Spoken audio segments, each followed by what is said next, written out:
Irie. So make me feel at home and say, Irie, how you doing, Houston? Irie. Yeah, man. Any of you guys been to the Caribbean islands before? No. I've been to the islands. Galveston. I just love doing it, man. I just love doing accents, man. Something about accents. You ladies love a man with an accent. Am I right, ladies? Yeah, see? I know, because every time y'all hear a man with an accent, y'all get a, you know? We probably got some wet draws in here right about now, you know? Yeah, where my Latino people at, man? Latino people in there around? Hey! La casa, yeah! Are you guys coming in the same car? Come on, Willow, get in the car. Come on, Trey, get in the car, yeah, you know? I love Latino people, man. I love Latino people, man. Some beautiful people, beautiful women, because they got them chicharrondas, you know? But Latino friend of mine, man, like I went over to his grandmother's house, right? You go to their grandmother's at Willis house, got candles everywhere, man. Candles all over the house, right? I thought this was like, you know, shrines and stuff, right? But I couldn't find out y'all can't pay y'all light bills either, do you? Oh, man. They were talking about smoking weed, man. Where all my marijuana smokers at? Marijuana smokers at? Yeah, marijuana should be legal, man. Marijuana should be legal. Because if marijuana was legal, you wouldn't have road rage. Just think about it, man. You be driving your car down the street, somebody come up, bam, hit your car. You get, hey, man, you know you just hit my car? Say, chill out, man. You want to smoke a joint? Yeah, man, I smoke a joint with you, you know?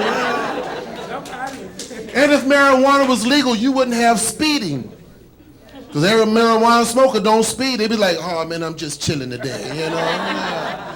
Oh, man, like I said, you know, I'm from Galveston. I like doing this comedy thing, you know. And everywhere you go, you see homeless people. But I can't understand people starving, especially in Galveston. Because first of all, Galveston is an island. And the island surrounded by what? Water. And what's in water? Fish. How the hell you starve in Galveston, you know? I can't say bad words today, you know. But how can you starve in Galveston? First of all, I like that guy that has a sign that says, why lie? I want a beer. It's like a franchise wherever you go, you know. I like him. I ain't giving him anything, but I like him, you know. Then they get that sign to get religious with you, WWJD, what would Jesus do? Well, Jesus gets some fish and some bread and make you a sandwich, but you out of luck with me, buddy, you know. And then that sign that says, I will work for food. What you think I get up and go to work for every day, you know? They had a lady on the 610 loop, man. On the 610 loop, she had a sign that says homeless and pregnant. So I rolled down my window and said, that's one you should have swallowed. Well, at least the sign would have said homeless, you know. But they had this guy in Galveston, man, and right there by the 61st Street Bridge, right there by the water. He had a two-piece sign. On the top he had written, do you know what it's like to be full? Drew a little happy face. And on the bottom he had written, do you know what it's like to starve? And drew a little frowning face. So when I passed by him, I did this. I thought it was a survey, man. I thought it was a survey, man. Yeah. I don't know, man. But you know, married people in there, man, married people. But you could tell people in a distant relationship. You could tell the distance of a relationship.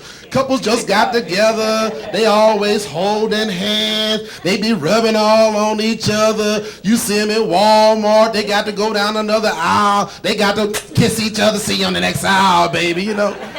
You get him 15 to 20 years in relationship. He don't even go to Walmart, you know. You get him about 30 years in relationship. He's sitting on that little bench in Walmart.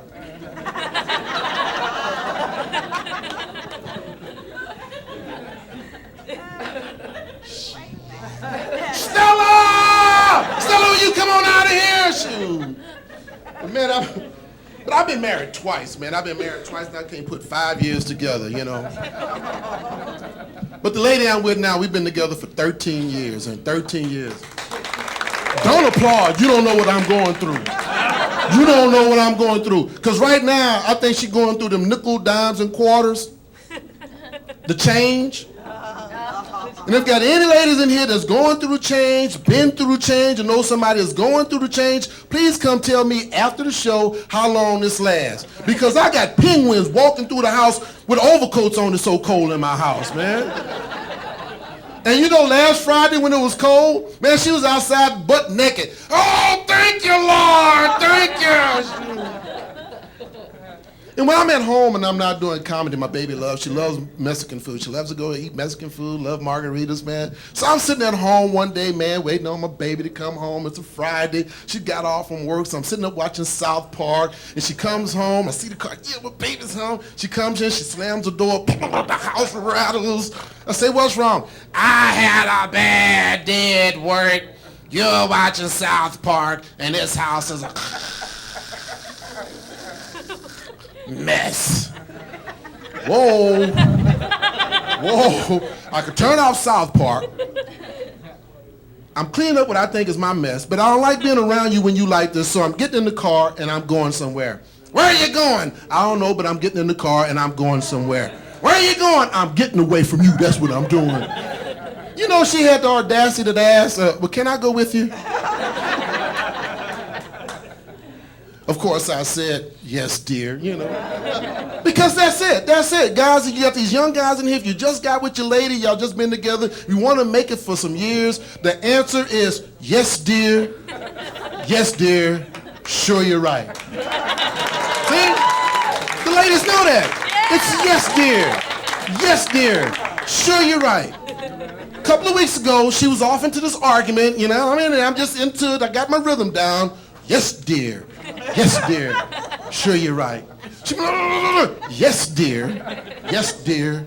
Sure, you're right. And so she said, you know, sometimes I can be a I said, yes, dear. Sure, you're right. Kept that rhythm, you know. I just kept that rhythm, you know. Yeah. Oh, man. I don't know, man. I don't know. We have anybody here from up north by round of applause? Anybody from up north? Where you from? But she don't want to say. But they got little bitty roaches up north, man. Little bitty roaches. You can't see their roaches, you know? I bet you when you came down there and saw roaches, we got them big suckers, don't we? And the first thing our roaches do what? Take off across the room and fly, don't they? Ladies and gentlemen, watch out for roach number 10 coming in on flight 19, so move the hell on out the way, you know? Cousin of mine from Detroit was at the house the other day, so he said, hey, Poker, your bird got out. I ain't got no bird, man, you know. And Texas roaches, when you step on them, they pop, don't they? You know. And I don't know if you guys can remember back in the day when they had the spray can, when you put like your Raid or your Black Flag in it. My grandfather would put like 50% Raid and 50% gasoline in the can. He'd go around, squirt the roaches. The roaches didn't die in 5 seconds. He light a match they behind.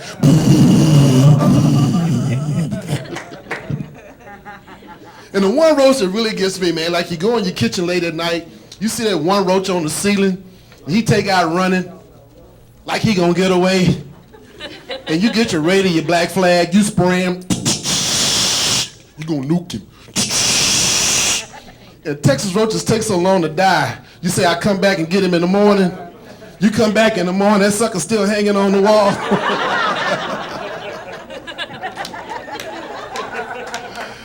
Oh, man. But they don't have good movies, good monster movies today like they used to. Like back when I was coming up when they had black and white television. Good monster movies like Rodan and Dracula. King Kong versus Godzilla. Not like this crap they got today. Like Jason died with like 16 times. And I'm trying to figure out, like in monster movies, how do white people get caught by monsters in the monster movies? For instance, like the Frankenstein monster. Here's a guy that runs the mile in 18 days. How do you get caught by the Frankenstein monster? I've done research. Because white people, y'all stand there mesmerized for like 15 minutes.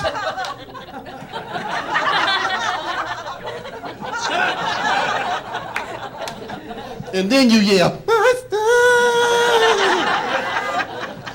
Y'all notice y'all don't say black people in monster movies? First of all, we read the script. We do that now. Read. Monsters, man, I'm not getting that. You got some sex or drugs, I get that, but I ain't getting this monster thing, man, you know. And if we are in a monster movie, we make sure we don't get caught, right? Because as soon as we hear the monster roar, roar, we run, you know. And if we do get caught, because we looking back at you white people, make sure y'all getting caught, and then we run into that tree. Oh, man. Oh, we about to get rid of this president, George Bush. Well, I'm a George Bush fan. Oh, remember George? Yeah, I was George Bush. That's one done. He's dumb. Stupid. Y'all remember when he first got in office? He was in office like 4 months. So they said, well, Mr. President, why are you in office? He was going on vacation. So, well, Mr. President, why are you on vacation? Who's going to take over? He said, of course, the Vice President, Mr. Cheney. So aren't you concerned about the Vice President health? So what's wrong with the Vice President? Well, don't you know that the Vice President has angina? George Bush said, don't be silly. Boys don't have anginas. But I like Bill Clinton, man. I like Bill Clinton. That's my boy. That's my boy. I like Bill Clinton because he told that lie. Which lie, you ask? When he said he smoked a little marijuana, but he didn't inhale. Whoa, you can't smoke marijuana and not inhale. But if you've seen a picture of Hillary Clinton when she was a sophomore in college, ugly. Oh, Hillary was dog ugly, you know. His roommate said, Bill, what you doing this weekend? I'm going out with Hillary. Want to smoke a joint? Yeah, and I'm inhaling too. Then he came up with that thing, gays in the military. Don't ask, don't tell. I don't know how you guys feel about it, but I'm for gays in the military. Because I would prefer to be in a foxhole with a gay hero than a straight coward. Think about it. Case in point, you're in a foxhole, you shooting your M16 at the enemy. They shoot back at you. You shoot back at them. They shoot back at you. You get ready to shoot at them and your M16 go click, click. I like to see that gay hero come forward. Don't shoot him, shoot me. I'll take a bullet for him.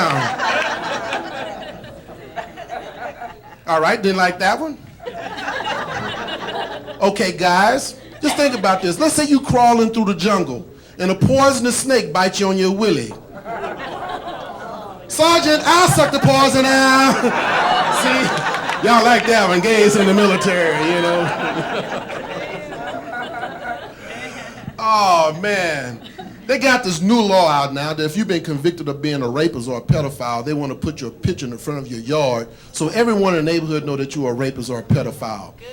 Good. But I kind of have a problem with that because if the guy's done his crime, we shouldn't convict him twice. But you should do it for everybody. Be equal opportunity with the law. For instance, if a guy is a convicted burglar, put his picture in the front of his yard so you know he's a convicted burglar.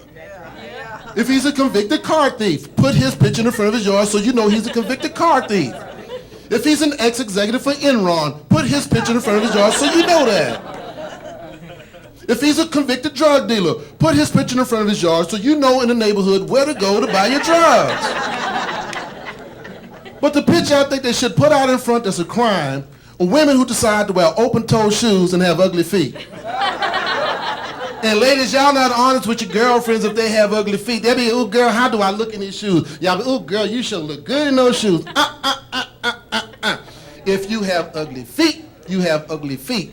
And if you want a couple examples, I have a couple. If your toes can reach over the front of your shoes and grab the cement, that's ugly. If you got one toe to sit on top of two toes like this, that's ugly. If you got 8, 9, 10 corns on your toes, that's ugly. If you can scratch a match on the back of your heel. And when you go down to the nail shop and Wong Sing and Wing Wing say, oh, we ain't no got touching your feet, you know you got some ugly feet. My name is Pokey Simmons. Y'all been great.